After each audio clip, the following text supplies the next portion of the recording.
So welcome back friends to our last session together, which is partly some input from me, but partly, mainly, I hope, some feedback from yourselves. Not sure quite how we do that. It's on to me. It's on to me.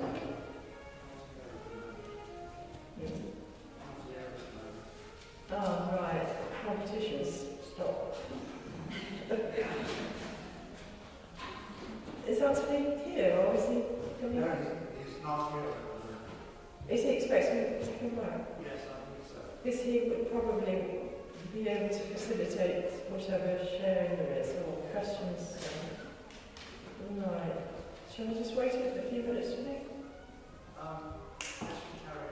Okay, well, I'd just like to share that this is an extract from, slightly adapted extract from the book Born to Fly, which is about this theme. And I thought, as most of you will know, we don't have a constitution in this country. Perhaps it's time we had. We're not doing brilliantly without it, but then those who have got one are not doing very brilliantly either with it. But this is a kind of my suggestion, just tentative suggestions, for what it might look like to have what I've called a new constitution for a new consciousness. And I'll read it to you reflectively, slowly and reflectively, in the sense that it's written in the form of what we might undertake to commit ourselves to in order to bring up all of humanity a little bit closer to the ideals of butterfly world that we've been looking at. Though we are many, I thought at the time about 7.5 billion human beings, but maybe probably more now, on the planet, we are one. We all emerge from the same source in the heart of a mystery we might call love. And we all strive towards the same destiny in the heart of that mystery.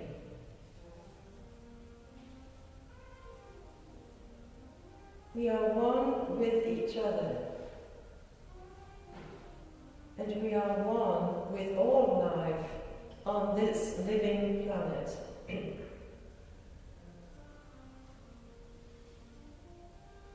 In our decisions, we honour, before all else, our responsibility for the health and well-being of our planet and all the creatures who share it with us. Sorry, I'm going to sneeze. And we also are one with the pollen. We commit ourselves to do everything in our power to protect our planet and to avoid, resist and oppose all sorry about this, it's the way it is in this spring. All that might jeopardize it. We acknowledge that the energy of transformation derives from a source infinitely and greater than our own, but that we are also challenged to become co-creators of the future we desire.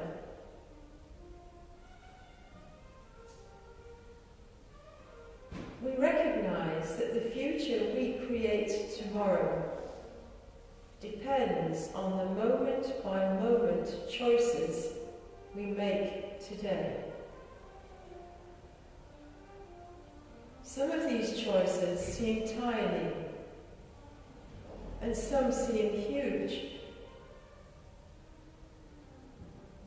Every one of them matters,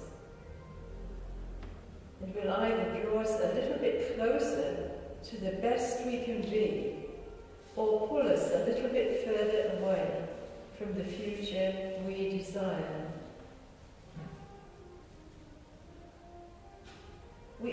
undertake to make all our choices responsibly, mindfully,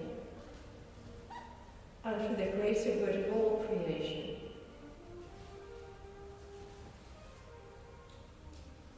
We commit ourselves to strive for equality, which means that we will not privilege ourselves, our own tribe, generation, social class, country, or religious tradition at the expense of others. We recognize that what is life-giving for all of us is also life-giving for each of us, and that what harms any of us harms all of us.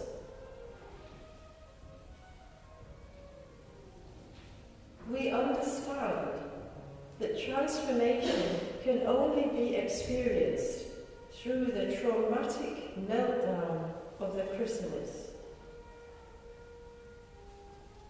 We know that this is a dark and potentially frightening place where we will feel helpless, voiceless, and blind.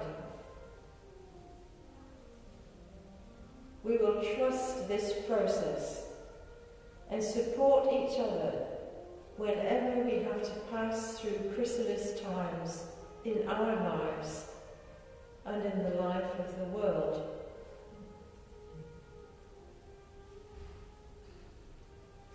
We rejoice that we already carry our own best future within us.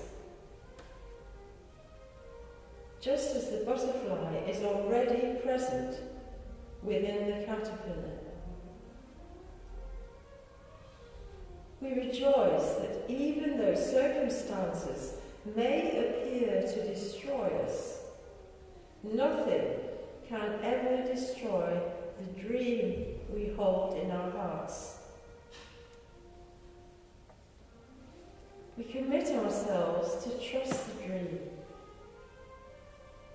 to nourish the dream in each other, and to live towards its fulfilling.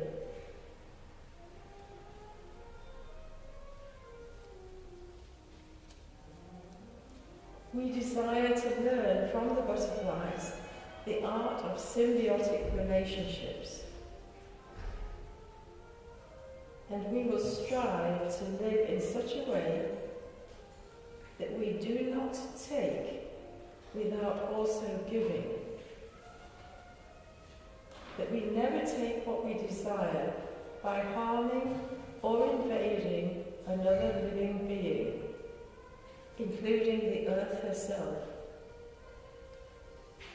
And that every interaction we have with any other living being is a source of enrichment for all involved.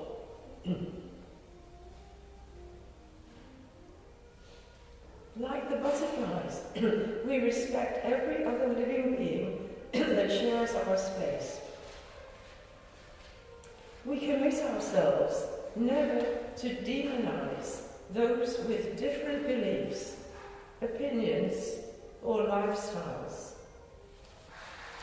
but to engage in compassionate listening so that we may gradually grow into deeper understanding of the other without compromising our own integrity.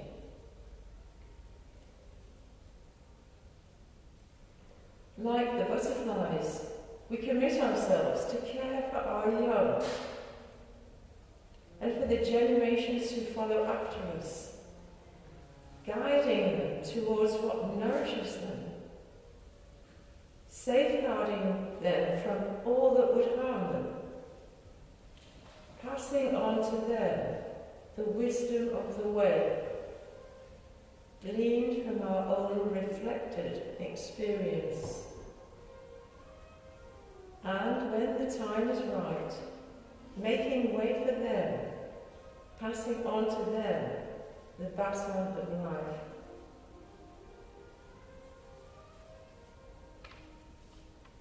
We recognize that we are on a journey, The journey is taking us from Alpha to Omega, from where we are now to the best we can be. We know that we can't yet see or even imagine what that Omega will mean, but we do have glimpses of it. For example, in the greatest human beings, and especially for Christians in Jesus of Nazareth. We commit ourselves to live true in our own way, using our own particular gifts to the vision we have glimpsed. We know that on this journey we will encounter both wasps and wildflowers, deadly threats and great blessings. We commit ourselves to support each other through the hazards and to share the blessings. We further commit ourselves to avoid ever becoming a hazard to others, but rather, as far as we are able, to live as a blessing. We recognize that this journey is a journey of becoming, an evolutionary work in progress.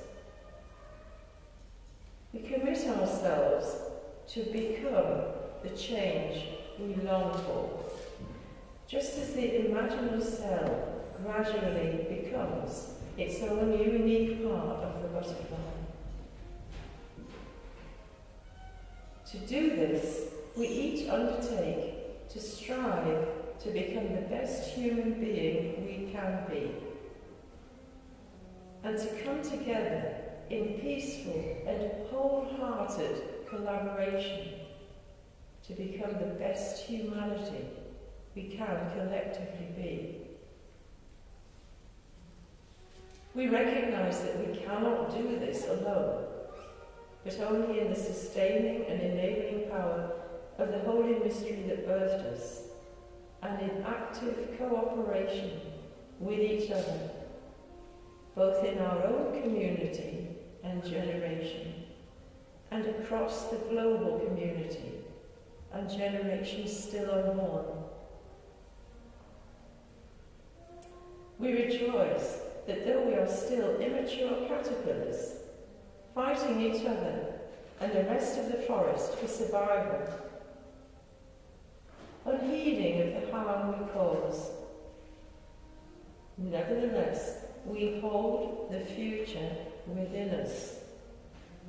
And from the first moment of our hatching, we were born to fly.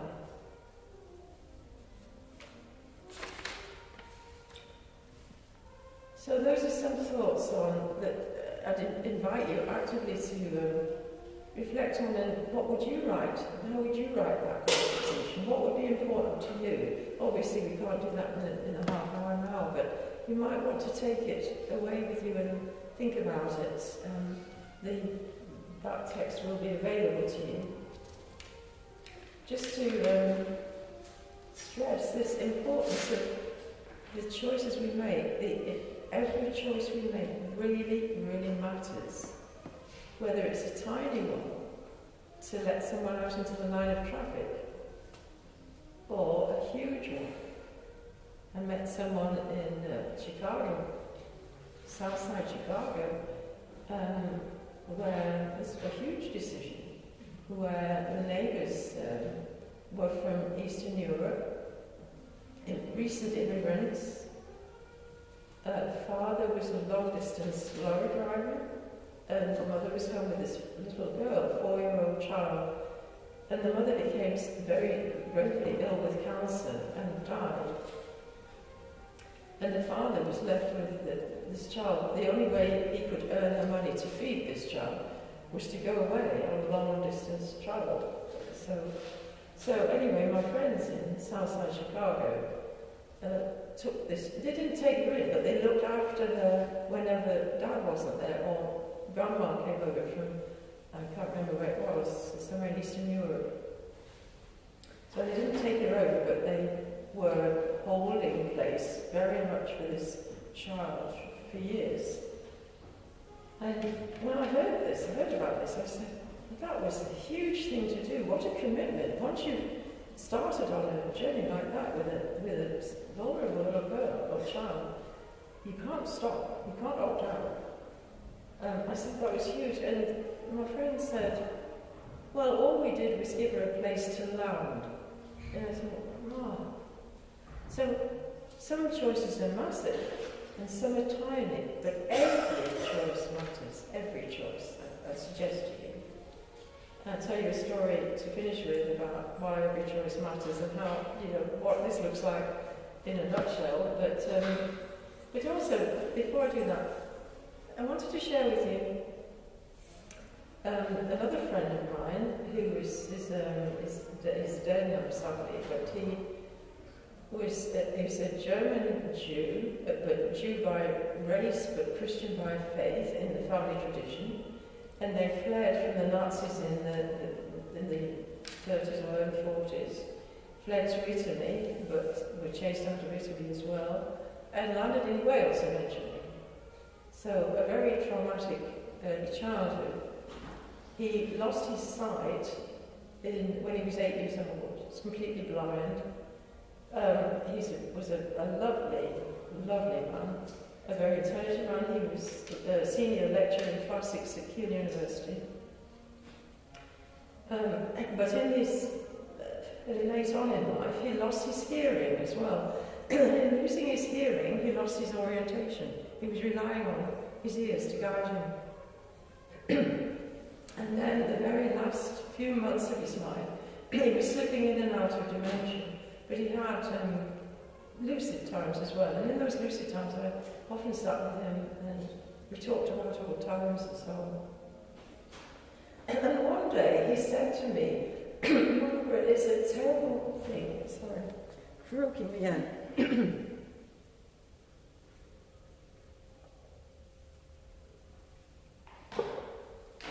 He said it's a terrible thing to come full circle and end up in your old age back to the dependency of childhood. And because I knew Jerry and his wife Enid and their children, the family they'd raised, and because they lived on campus, they were such a support to so many, especially overseas students who were lonely, and they were absolutely fabulous family. I said to him, Jerry, I hear what you say, and I respect that's how you feel, but I don't see a circle. I see a spiral. And every time you and your family have chosen to do the better thing, to follow the leadings of the best in you, your life pattern has gone up the coil of the spiral. And not only you, but when you have done it, you have drawn all of us up a little bit closer to the best we can be. The converse of that, of course, and I wasn't applying this to Jerry, but whenever we choose to act at a lesser level than the best in us, the spiral goes down and much. It's not that we single-handedly bring the world to the brink of devastation or single-handedly bring everything to the best it can be, but every little choice makes everything go either up a little bit or down a little bit. And so the spiral for me is a better image, and especially when we are feeling we've come full circle. That's not how others will see it. They will see a spiral, and we'll be grateful for that spiral. I'll end with this little story about making choices. And some of you may have heard me tell it before, forgive me if you have. Our daughter went to medical school in Newcastle University, and it's a big musical med school. And at the end of her studies, they had the graduation ceremony, and the dean, or whoever it was, I think I'm turning away from Karen here, sorry Karen, sorry Zoomers. The dean was, or whoever, was handing out the certificates, and you know how it goes in the graduation ceremony. They all hire a robe for 20 minutes as an extortionate cost and then walk up go up the steps, shake hands with the dean, go down the steps again and back to their seats. My daughter said it was more harrowing than doing her finals. But anyway, the dean, we noticed that the dean was having a few words with each new graduate, just very briefly, but we didn't know what he was saying. But afterwards, when he addressed the family members and friends, he said he wanted to tell us about two incidents in a previous graduation ceremony that week, because there were many, because there were a lot of graduates going through the graduation ceremony in a big university. And he said this too was in the medical faculty, and one new graduate came up and he said what he was asking, he'd seen he was asking or talking to him a bit, and what he apparently was saying was simple questions like, have you enjoyed your time here? What are you going to do next? That kind of thing. So this one new graduate came up, received the certificate. Dean shook hands and said, what are you going to do next? And this new graduate, fresh out of undergraduate medical studies, which is the start of a very, very long haul of 15 years or more specialty training, said, I'm going to push the boundaries of neuroscience. I'm going to be a cutting-edge neurosurgeon. I'm going to have my offices in Harley Street, and got it all worked out. So the dean shook hands again and said, congratulations on your graduation, and I wish you every success in your career. But then, a few new graduates later, and another one presents. And again, the dean says to this new graduate, what are you going to do next? And this person also thought for a moment and said, I'm going to turn left and walk very carefully down these 3 steps. And when I heard that, I said, oh, that is such a metaphor. We are engaged as human beings on I say human beings on a spiritual journey. Others would say spiritual beings on a human journey, and that is also true, I think. But we are engaged on this journey that we're making through life in contributing and participating in the coming of a new level of consciousness to human beings, a new level of evolution which will one day reveal a whole other way of being fully human. We're actually engaged and participating in that, and we know through experience that it leads through the chaotic breakdown, the heart of the classical mystery as well. And so it's actually we're engaged in something much bigger, important though it may be, than the progress of neuroscience research, important though that is. But this is something much bigger. And how are we going to do it? Well, like the second new graduate, by attending to the next 3 steps, the next 3 conversations, the next 3 choices we make, the next 3 interactions, one step at a time, always moving on like that. So I'll leave you with those thoughts, but I'd like to invite you to share any, but this will be recorded, anything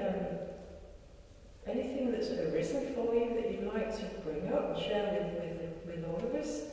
You can ask questions, but I don't do answers. Because, as I said, if there are answers, then we've lost the name. That's not quite true. I mean, I'll try to attend to whatever you might want to raise.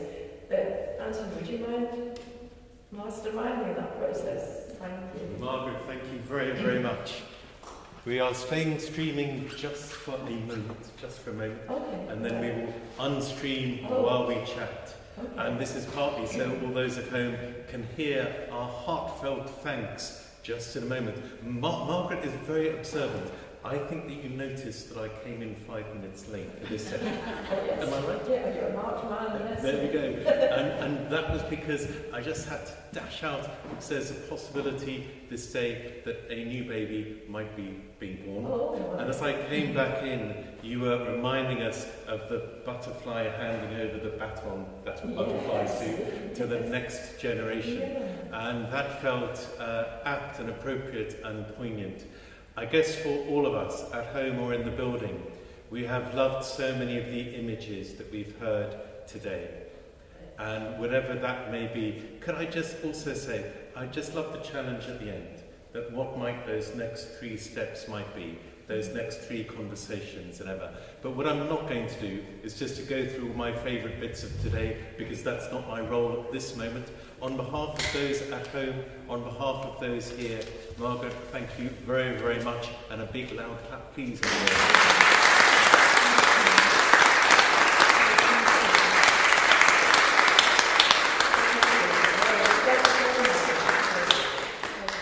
And indeed, we do have a bit of time for a bit of chat, but if Steph could kindly finish the stream now, and then we'll be able to hear each other, but we'll keep